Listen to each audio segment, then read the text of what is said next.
When we think of Provence, lavender fields, sunshine, art, and rosé come to mind. But there are many Provence rosé styles to consider. In this episode, we're going to explore the styles of these beautiful wines and suggest a few to enjoy so you too can have a taste of Provence. Enjoy the episode, give it a like, subscribe to our channel for more.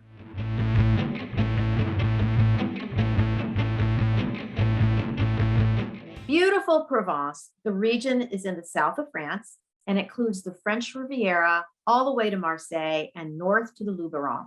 Provence actually overlaps the Rhone Valley region with stunning, sweeping landscapes, lavender fields, world-renowned art from Van Gogh, Renoir, Picasso, just to name a few. Everything is right here. The region is truly inspiring. And so are the wines. The region's reds are bold and distinctive and are creating a bit of buzz right now. The white wines are delicious with freshly caught seafood. But when we think of Provence, what we really think of is rosé. These are the wines that everyone drinks with meals by the seaside or as an aperitif. Snappy, fruit-forward, flavorful, and refreshing. Rosé is what we think of when the word Provence comes to mind. And Provence actually was the birthplace of dry rosé wine with a history that began in the 6th century BC. Today, it's the world's largest wine region, specializing in AOP rosé wine. So rosé outsells white wine in France, and sales are booming in the United States. Approximately 10% of the world's wine production is rosé, with France as the leading producer. Many perceive French rosé as the highest quality, and rosé from Provence as the gold standard. Rosé wines from Provence are dry, a vast difference from the cloyingly sweet blush wines that come to mind when offered a glass of something pink. Produced from Provence varieties, Grenache, Cinsault, Syrah, Mourvedre, Tiburon, Carignan, and Cabernet, they're all crisp and exhilarating. Many wines are light, almost airy, while others are full-bodied and exude a distinct palate profile with plenty of backbone and complexity. Provence rosés are blends with at least 10% of the wine composed with a second grape variety. Some of the secondary and tertiary varieties have stronger personalities than others, meaning that even a small percentage of one can have a bigger impact on the overall blend than the others. So, how is rosé wine made? Well, there are two ways to make it. One, it starts with the maceration process. Only the skins of black grapes contain color pigments. The pulp, which gives the juice, is colorless. So as a result, the color of a rosé wine will depend on how long the skins and the juice are in contact and at what temperature. It is also during this maceration process that the flavors of rosé are extracted. Rosés that are directly pressed in order to press the juice out of the grape tend to be lighter in color with low intensity, as opposed to the rosés made by skin maceration, which will be much more of a sustained color. Lastly, the choice of varietals and terroir affect the color and personality of a rosé wine. So let's taste, because I bet if we looked at these, Allie, all the colors are going to look different based on the style. Pick up your wines. Let's see. All right. Yeah, now we have matching ones right there, but then we have differing ones here. So three different colors. Exactly. Oh, we do have one. It's the same. It's the Saint-Andreu, Domaine Saint-Andreu, Côte de Provence 2021. It's only $11.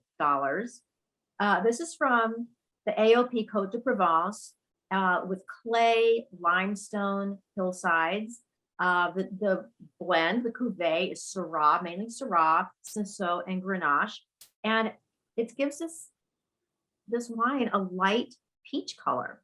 And I think oh my gosh, the exotic fruits on the nose.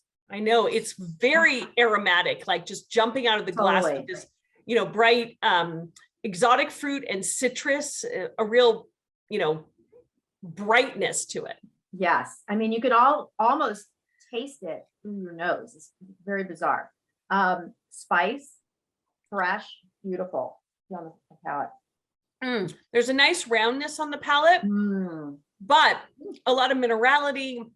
It's very mouth-watering. There's a nice, kind of citrus juiciness to it. Exactly. And I love the finish. It's lingering, just beautiful. I mean, when you look at it, you think, oh, this is just like a really light Provence rosé. But no, this has some guts to it. Absolutely. Yes. Well, my other one is Le Bernard 2019. So this has a couple years of age on it. It's a $15.99. This one is a blend of 46% Cinsault, 27% Grenache, 11% Mourvèdre, 9% Roll, and 7% Syrah. Now, Roll is a white grape, Vermentino, so it adds, a little kind of lift and freshness. Yes. So Le Bernard is a historic property in the Côte de Provence. The winery sits on a rocky limestone hillside above sea level, about 300 meters. And it's one of the highest properties in the entire region. This also means that it's got a cooler microclimate, because don't forget, it snows there. So, this is going to make rosé that, oh my God, crisp and mineral driven and everything. One other unique thing is that the 100% of the vineyards and grapes for Le Bernard are owned by the winery. So they're not sourcing from anywhere else. And this is pretty unique in the modern Provence winemaking world. So with this high altitude, you have really cooler temperatures. So you get a later harvest, and then the grapes are direct pressed and then fermented and aged in stainless steel. Wow. And you get this bright mineral focus.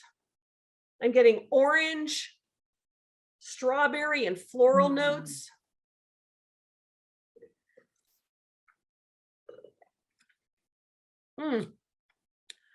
On the palate, the strawberry, blood orange kind of continue from the nose onto the palate. A little bit of stone fruit, and even like a touch of lavender. It's really a pretty wine, and still so beautiful. So don't ever doubt that your rosés after 1 or 2 years are still drinkable, because this is quite drinkable. Absolutely. And to wit, I have a 2014. So, and we have a darker color here too.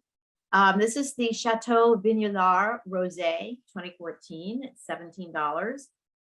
This is a 40% Grenache, 30% Syrah, and 30% Cabernet Sauvignon.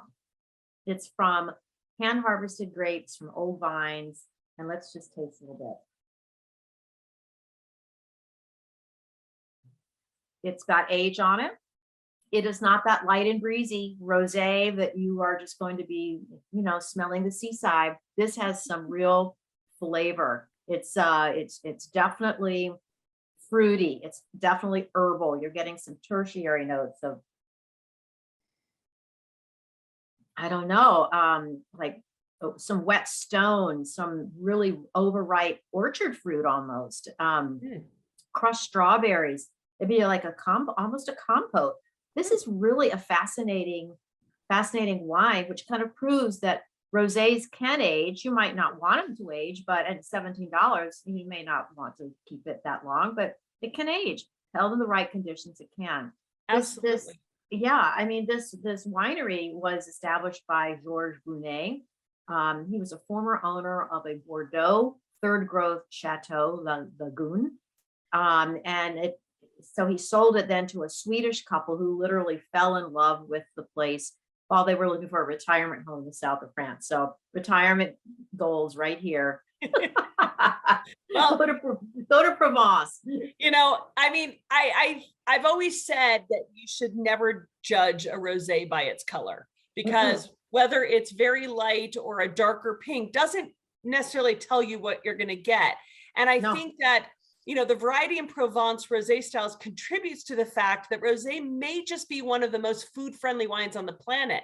You compare it with international cuisines, Japanese, Thai, Middle Eastern, Mediterranean. You can go with American favorites like burgers, steak, appetizers, salads, tacos, sandwiches, fried chicken. You can do seafood, grilled, crab, lobster. A Provence rosé will complement almost any recipe or menu item from a favorite restaurant. So, kind of when in doubt, go rosé. Yes. You don't even have to think twice. But I love that we've tasted these wines from Provence. They're known for their stunning, beautiful rosés that are produced in more than one ways, and the winemaker styles go, what they want to do, and it's all beautiful. I've loved the wines we've tasted, and I'm sure you all have your favorites too. So give our video a like, comment on your favorite Provence rosé, and subscribe to our channel for more.